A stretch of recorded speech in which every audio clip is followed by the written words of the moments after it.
Hello everyone, welcome back to Neo Home Tuition. So പുതിയൊരു problem ആയിട്ടാണ് ഇന്ന് ഞാൻ നിങ്ങളുടെ മുന്നിൽ എത്തുന്നത്.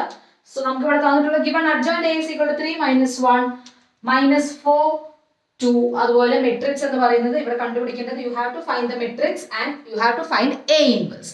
സാധാരണ നമുക്ക് മെട്രിക്സ് എന്നിട്ട് അഡ്ജോയിന്റ് ഒക്കെയാണ് കണ്ടുപിടിക്കാൻ പറയുക. ഇവിടെ നേരെ ഓപ്പോസിറ്റ് ആണ്. പക്ഷെ വളരെ എളുപ്പത്തിൽ തന്നെ നമുക്ക് ഇത് കണ്ടുപിടിക്കാന്നാണ്. അത് എങ്ങനെയാണെന്നാണ് ഞാൻ ഈ ഒരു വീഡിയോയിലൂടെ നിങ്ങൾക്ക് കാണിച്ചു തരാൻ പോകുന്നത്.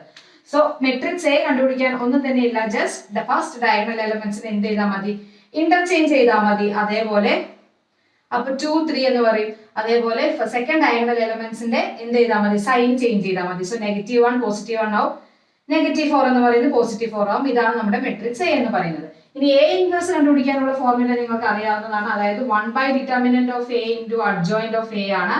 സോ ഡിറ്റർമിനന്റ് ഓഫ് എ എന്ന് പറയുന്നത് എന്താണ്, 2 3s are 6 minus 1 into 4 4. 6 minus 4 2 ആണ്. So 1/2 into adjoint of A എന്ന് പറയുന്നത് നമുക്ക് ക്ലിയർ ആയിട്ട് തന്നിട്ടുണ്ട്. ഒരു 3 - 1 - 4 2 ആണെന്ന്. സോ അതിട്ട് കൊടുത്താൽ മതി. സോ നമുക്ക് ഇതാണ് എന്തെന്ന് പറയുന്നത്, നമ്മുടെ എ ഇൻവേഴ്സ് എന്ന് പറയുന്നത്. That's all. Thank you.